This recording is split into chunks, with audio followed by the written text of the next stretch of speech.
بسم اللہ الرحمن الرحیم۔ محترم دوستو، تاریخ گواہ ہے کہ جتنے بھی یزیدی کردار واقعہ کربلا میں بالواسطہ یا بلا واسطہ ملوث تھے، سبھی کو دردناک موت سے دوچار ہونا پڑا۔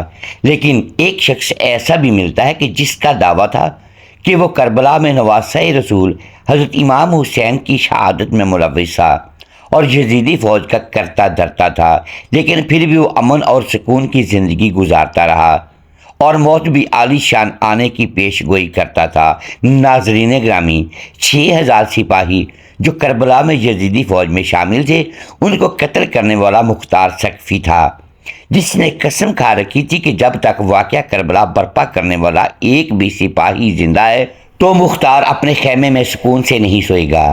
اس کے علاوہ جو باقی بچ گئے ان میں سے بہت سے اندھے ہو گئے، کچھ لوگوں کے چہرے بہت ہی بدصورت ہو گئے اور ان کی پہچان تک نہ ہوتی تھی، کچھ لوگ شدید پیاس اور بھوک سے مر گئے۔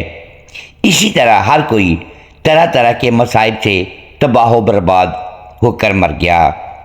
حضرت علامہ ابن جوزی نے صدی سے نقل کیا ہے کہ کربلا میں ایک شخص نے مجھے دعوت دی، دعوت میں اور سبھی لوگ شریک تھے، آپس میں گفتگو کرنے لگے کہ جو بھی آل رسول کا خون بہانے میں شریک تھا ذلت کی موت مرا۔ میزبان نے کہا کہ یہ بات غلط ہے، ایک تو میں ہی زندہ اور سلامت موجود ہوں، حالانکہ میں بھی یزیدی لشکر میں تھا اور میں نے بھی اہل بیت اطہار اور ان کے ساتھیوں کا مقابلہ کیا تھا۔ رات کا پچھلا پہر تھا، یہ شخص چراغ کی بتی درست کرنے اٹھا، چراغ تک ہاتھ بھی نہ پہنچا تھا کہ چراغ سے آگ کا ایک شعلہ بھڑکا اور اس کے پورے جسم کو جلا کر کوئلہ بنا دیا۔ صدی کہتے ہیں کہ میں نے خود اس کو صبح دیکھا تو کوئلہ ہو چکا تھا۔ روایت ہے کہ ابن زیاد کے لشکریوں میں سے ایک شخص جس نے امام عالی مقام کے سر مبارک کو اپنے فتراک میں ڈالا تھا، یہ شخص خوبصورتی کے اعتبار سے بہت زیادہ شہرت یافتہ تھا۔ بعد میں جب اسے دیکھا گیا تو اس کا چہرہ سیاہ ہو چکا تھا۔ اس سے پوچھا گیا، تو بڑا خوبصورت اور صاحب حسن و جمال تھا، کیا وجہ ہے کہ تیرے چہرے پر سیاہی اور کالک نے ڈیرا جما لیا ہے؟ کہنے لگا، جس روز میں نے امام حسین کے سر مبارک کو اپنے فتراک میں ڈالا تھا اسی دن سے روزانہ 2 آدمی آتے مجھے دونوں بازوؤں سے پکڑ کر کھینچتے ہوئے آگ کے پاس لے جاتے ہیں اور پھر مجھے اس آگ پر الٹا لٹکا دیتے ہیں، بعد ازاں اتار لاتے ہیں۔ اس دن سے میرا چہرہ سیاہ اور حال تباہ ہے۔ یہ شخص اسی عذاب میں مبتلا رہا یہاں تک کہ راہی جہنم ہوا۔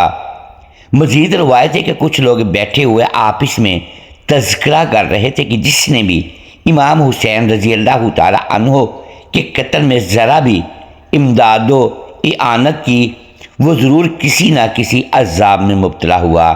ایک بوڑھا یزیدی بیٹھا تھا، کہا کہ میں بھی تو معرکہ کربلا میں شریک تھا اور امام حسین کے مخالفین میں سے تھا، لیکن مجھے تو آج تک کچھ بھی نہیں ہوا۔ اچانک اس محفل میں جلنے والا چراغ بجھنے لگا۔ یہ بوڑھا اس کی بتی درست کرنے اٹھا، جیسے ہی اس نے بتی کو ہاتھ لگایا پورے بدن میں آگ لگ گئی۔ بے تحاشا آگ آگ چلاتا ہوا بھاگا اور دریائے فرات میں کود پڑا، مگر یہ تو قہر الہی کی آگ تھی۔ ایک فرات کیا، کل زمین کا ایک ایک قطرہ پانی بھی اس پر ڈال دیا جاتا تو بجھانے کے تیل کا کام کرتا۔ انجام کار اسی آگ میں جل کر جہنم کی آگ میں پہنچ گیا۔ روایت ہے کہ وہ شخص جس نے حضرت علی اصغر کے تشنۂ حلقوم پر تیر چلایا تھا ایک ایسے مرض میں مبتلا ہو گیا جس کے اس کے سینے میں حرارت اور گرمی جبکہ پشت میں ٹھنڈک پیدا ہو گئی۔ ہر چند کے اس کے سامنے پنکھا جلتے تھے اور اس کی پشت کی جانب آگ روشن کرتے تھے۔ وہ واویلا کرتا تھا، نہ تو اس کی آتش سینہ سرد ہوتی اور نہ ہی پشت کی ٹھنڈک کو افاقہ ہوتا تھا۔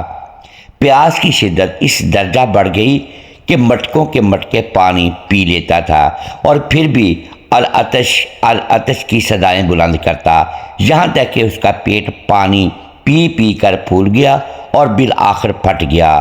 اسی عقوبت کی وجہ سے واصل جہنم ہوا۔ حضرت حسن بصری رحمۃ اللہ علیہ فرماتے ہیں، ایک شخص برابر میرے پاس آتا تھا کہ مجھ سے مسائل شرعیہ سیکھے، لیکن اس کے منہ سے ایسی سخت بدبو آتی تھی جس کا برداشت کرنا بہت دشوار تھا۔ ایک دن میں نے اس سے اس بدبو کے متعلق پوچھا کہ کیا وجہ ہے کہ تیرے منہ سے ایسی نفرت انگیز بدبو آتی ہے؟ وہ شخص انتہائی شرمندہ ہوا اور کہنے لگا کہ میں اس گروہ سے ہوں جو دریائے فرات پر اس لیے پہرا دے رہا تھا کہ امام حسین کے خیمہ میں پانی کا ایک قطرہ نہ جانے پائے۔ واقعہ کربلا کے بعد ایک رات میں نے خواب میں دیکھا کہ قیامت قائم ہے اور میں سخت پیاس کے عالم میں ہوں، چاروں طرف پانی تلاش کرتا ہوں لیکن پانی نہیں ملتا۔ اچانک میں نے دیکھا کہ حضرت محمد مصطفیٰ صلی اللہ علیہ وآلہ وسلم، حضرت علی، حضرت فاطمہ، حضرت حسن اور حضرت حسین رضوان اللہ علیہم اجمعین اور چند دیگر اکابر صحابہ کرام حوض کوثر کے کنارے بیٹھے ہیں، اور سامنے کچھ کھڑے ہیں اور کچھ لوگ ہیں جو پیاسوں کو آب کوثر پلا رہے ہیں۔ میں بھی حضور صلی اللہ علیہ وآلہ وسلم کی بارگاہ میں حاضر ہوا اور جام کوثر کا سوال کیا۔ کوثر پلانے والوں نے حضور صلی اللہ علیہ وآلہ وسلم کی بارگاہ میں عرض کیا، یا رسول اللہ صلی اللہ علیہ وآلہ وسلم، یہ شخص ان لوگوں میں ہے جو دریائے فرات پر اس لیے پہرا دے رہے تھے کہ آپ کے جگر گوشہ حضرت امام حسین رضی اللہ تعالی عنہ کے خیمہ میں پانی کا ایک قطرہ نہ جانے پائے۔ یہ سن کر حضور نبی کریم صلی اللہ علیہ وآلہ وسلم نے فرمایا کہ اس کو قطران پلا دو۔ چنانچہ انہوں نے مجھے قطران پلا دیا۔ خواب میں قطران کا پینا تھا کہ میں بیدار ہو گیا اور اسی وقت سے یہ بدبو میرے منہ میں پیدا ہو گئی اور ہر وقت یہ بدبو رہتی ہے، یہاں تک کہ میں جو چیز بھی کھاتا ہوں قطران بن جاتی ہے، جس کی وجہ سے لوگ مجھ سے سخت نفرت کرتے ہیں۔ حضرت حسن بصری رحمۃ اللہ علیہ فرماتے ہیں کہ یہ واقعہ سن کر مجھے اس سے سخت نفرت ہو گئی اور میں نے اس کو سختی کے ساتھ منع کر دیا کہ آئندہ اب میرے پاس مت آنا۔ چنانچہ وہ شخص چلا گیا اور چند دنوں کے بعد ذلت کی موت مر گیا۔ محترم ناظرین، امید ہے آج کی یہ ویڈیو آپ کو پسند آئی ہوگی۔ ناظرین گرامی، اگر ہم اس ویڈیو میں الفاظ کی درستگی دانستہ یا دیدہ دانستہ درست نہیں کر پائے تو ہم آپ سے معذرت خواہ ہیں اور اللہ کے حضور معافی کے طلبگار ہیں۔ ناظرین گرامی، ویڈیو کو لائک کیجئے، چینل کو سبسکرائب کیجئے اور بیل آئیکن پریس کر دیں تاکہ ہر نئی آنے والی ویڈیو اب تک بر وقت پہنچ سکے اور ہماری حوصلہ افزائی ہوتی رہے۔ اگلی ویڈیو تک کے لیے اجازت دیجیے گا۔ محترم ناظرین، ایک بار حضور پاک صلی اللہ علیہ وآلہ وسلم پر درود پاک کا نذرانہ پیش کیجئے۔ شکریہ، اللہ حافظ۔